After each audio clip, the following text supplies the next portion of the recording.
We've had some really great speakers so far today, and next up is Alex Kelly, who's going to talk to you about why innovation is coming from startups. I would hope that would be what startups would be bringing to us, and he's going to talk to us a little bit about that. He has a great background, starting from new media, working at Vicker, Pinnacle, at 20th Century Fox.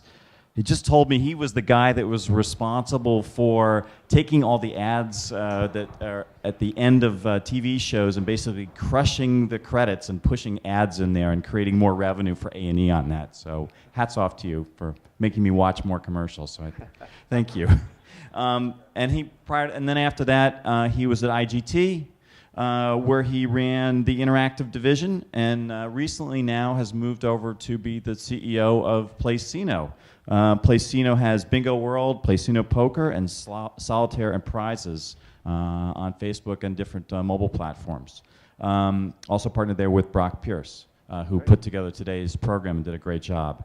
And so, like I said, he's going to talk to us about innovation in startups. Alex, it's yours. Thanks, George. Everybody hear me? Okay, great. So we've heard a lot of great presentations over the last couple of days, a lot of people talking specifically about their companies. I thought I'd do something a little different and talk about something else, something I thought the audience might be interested in. So I'm going to talk about innovation in gaming, why it's coming from startups, and sort of some of the dynamics that are helping create value with innovation products. Why am I doing this? I've worked at a lot of different companies that tend to be fairly innovative. Companies that were, large companies and small companies, both VC-backed startups to big companies that were trying to create new value propositions. A&E is an example that George brought up. By shrinking the credits at the end of a television show, you created a direct response vehicle, and in a couple of years, in a relatively new cable business, they were generating $50 million of EBITDA with basically found money. So it's like, that to me is like innovation. You're trying to figure out ways of extracting value out of things that you have, or coming up with new ideas and making sure you're positioned to take advantage of it and create as much value as possible. So Casual Connect traditionally is a bunch of developers and flip-flops getting together and sharing ideas and contacts and working with each other to help each other. It's grown into something pretty impressive. Looking at the audience today, it doesn't look like it did 5 years ago. A lot of different perspectives. But just to give me a sense of who's here, how many people come out of the casual game development space in the room? Good amount, okay. How about the wager space? Same people, okay. How about press, analysts, consultants? Okay, there you go. So I really, when I was putting this together, I was thinking about, what is somebody who's coming into the space that has some good ideas that wants to figure out how to create value. So it really is more focused at that level, who are small-oriented game shops. So pretty much was part of the thesis here is that who are the true innovators across pretty much any industry. And my argument is it's typically the small guy. Big companies, there's very few big companies out there that you point to that are truly innovative. I mean, Apple comes to mind. They've been able to do it pretty consistently. Most of the other big companies innovate via acquisition. There's a lot of reasons for that. Being at a big company, the overhead of that company tends to crush innovation. You've got meetings about meetings. There's a very low risk tolerance. You're constantly seeking approval across multiple levels of management. It slows down the process. With that said, there's a lot of new ideas that come out of big companies via, as I said, acquisition, also via iteration of new ideas and moving those things forward. So and the ecosystem is really important, right? You need to get really scrappy, small startup companies to take a heck of a lot of risk and get themselves out there. And then they're looking to either be a big company or be bought by a big company along the way. So it all works together from an innovation standpoint. There's different ways that companies go about it. You've got the Intels of the world, for instance, that make small investments in a lot of different places. And as those investments move forward, a lot of them don't make any money and die, but some of them become big, and Intel's at the table when they need to move forward to buy new technology. Gives them a great breadth of view into new technology. So it's a good strategy. Other companies wait for the scrum in the competition of new spaces to finish, and then they buy the winner, right? And they typically buy a scaled winner. This is what IGT did with Double Down, for instance. So it all works together. But what I think is really interesting and what sort of gets me excited is that true sort of beginning of the innovation process. And I've thought a lot about what actually creates value when you're doing that. So what I've done is tried to, in a very simplified manner, and this by no means is comprehensive, but what are the main sort of things that are driving value creation in the innovation process? And so the 6 areas that I've identified are new ideas and intellectual property, different distribution channels, and that's just one way of describing how to reach a customer and get them to pay. Different devices, consumer devices that are out there, business models, timing, which is critical, and regulation. So across the social gaming space and the wager-based gaming space, I think these are the key ones. So first of all, new ideas. This is very much the domain of small companies, I think, thinking way outside of the box, don't have any constriction on, wait a second, you can't do that because our network won't allow it, or our technology doesn't allow it, or wait a second, that's not legal. I mean, there's a lot of things that people that are in startups don't consider as they start, charging down a path. And, I love that. That's great. You don't want them to be impeded. They might get someplace that you never thought they'd be able to get. So that's really cool. Doesn't always have to be a completely new idea. And this is something that I think you see time and time again. A story that I love is a story of a company called Action Gaming. Who here knows Action Gaming? Right, there's a few people. So basically, there's a guy named Ernie Moody living in Las Vegas. As the lore goes, he was literally living in his Cadillac under a bridge. I mean, he was not a successful guy at the point, was always thinking about new things, loved video poker, and thought, I think there's a better way of playing video poker, right? If you can, instead of just playing one hand of video poker at a time, if you play multiple hands of the video poker at a time, it's a much more compelling experience. It actually starts feeling more like a slot machine than you're actually playing poker. So, so Ernie has this great idea, and he goes and gets some patents. And he did a good job getting the patents. And he approached the industry leader, IGT, in the video poker space that has 90+ market share in video poker, and says, look, I've got this great idea against your game. Let's collaborate and build something together.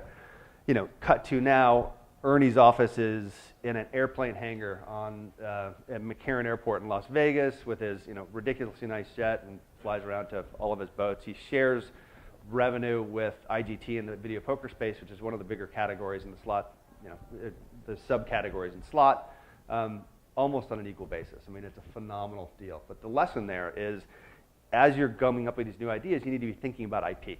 You need to think about your patents. And it's an area that the big companies are great at. Brian Kelly from Bally over here specializes in it.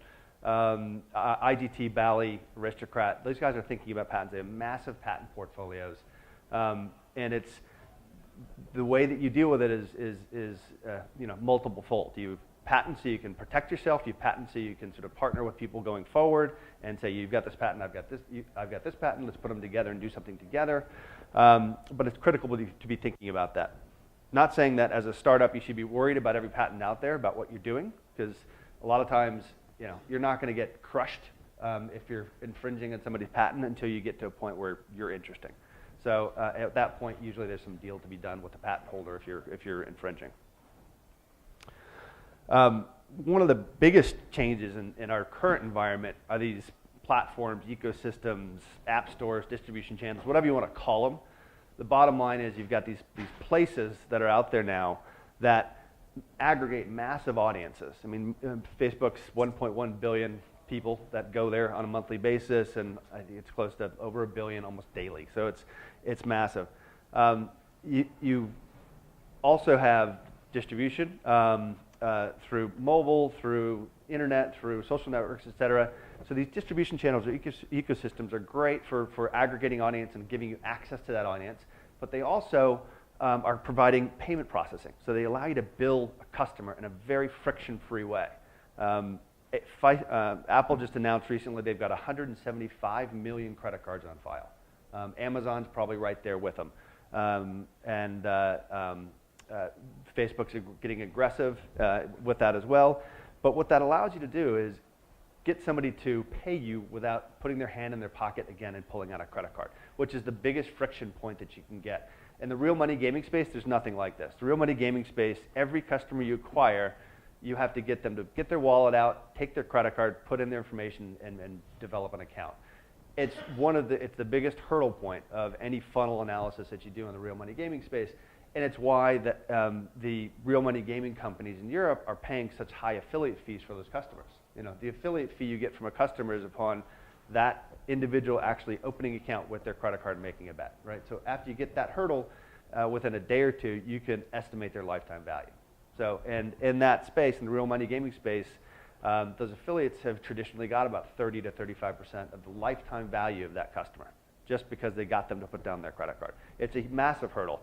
The ability to bill anywhere in the world with much of these, many of these distribution channels is a phenomenal thing. I mean, it's a game changer. And this is, a small subsection of the app stores that are in the world, and it's a very U.S.-centric view. There's some massive ones that are in Europe right now, and there's some other massive ones in Asia in particular.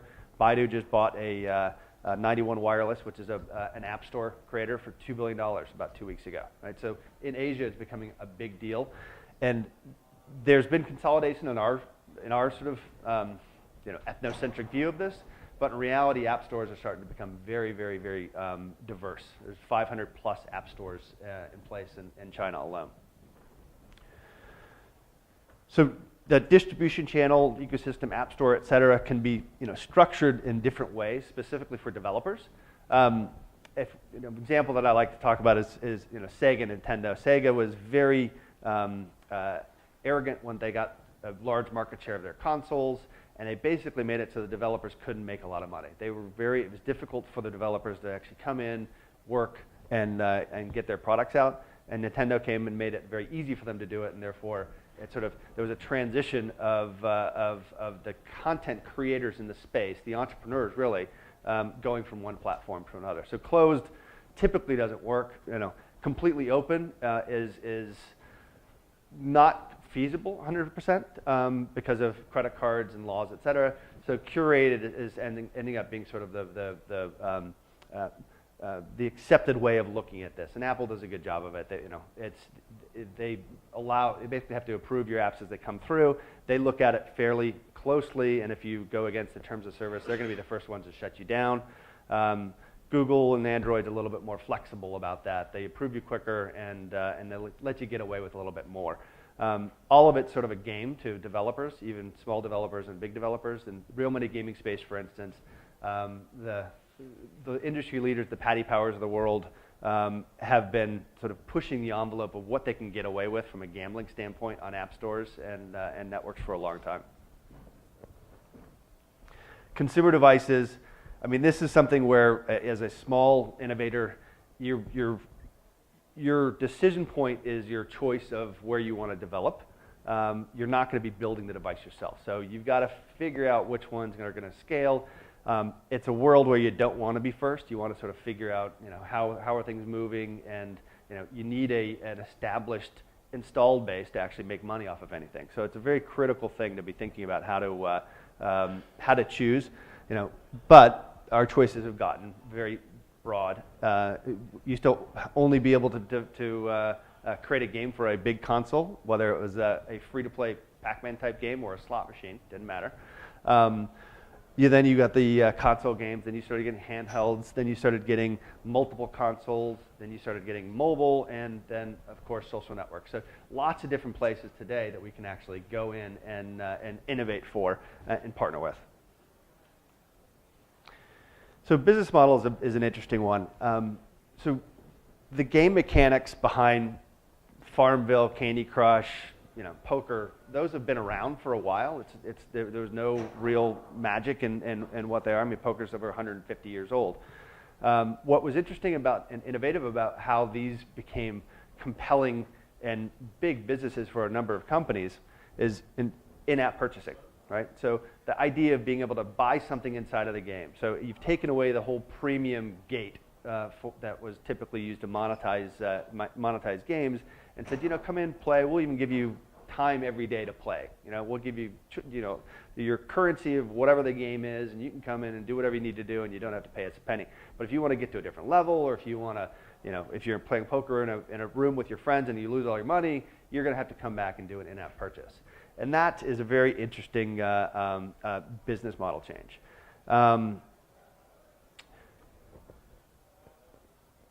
And one of the most important ones is timing. So from an innovation standpoint, if you're first to market and it's the great, phenomenal idea, it's often that you aren't the person who makes money off of it. If you're early, you're wrong. I've got firsthand experience. I created a company called Veeker, and we built Instagram, basically. We launched it in 2006, 2007, ran out of money right before Apple launched their first iPhone device. It's just, the concept was right, the user behavior wasn't there, the platforms weren't there, the technology wasn't there. Were we right? My investors email me constantly saying, hey, we were right. I'm like, that's great. We all lost our money. So it's really important, I think, to think through sort of when you want to enter a marketplace. And in the context of real money gaming and social gaming, innovation around regulation is really interesting. Yesterday, probably 5 different speakers talked about sort of what is gambling. Gambling's consideration, chance, and prize. The 3 legs of the stool, as the government relation guys like to call it. Figuring out how you break one of those legs off and are able to create an experience that feels just the same as real money gambling is very innovative. And there have been companies that have been doing this for the last 10 or 12 years.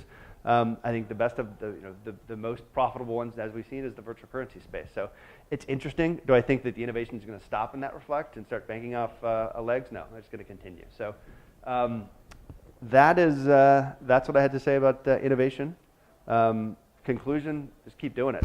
I think this is the lifeblood of our industry. It's what makes economies robust, and it's fun. So there you go.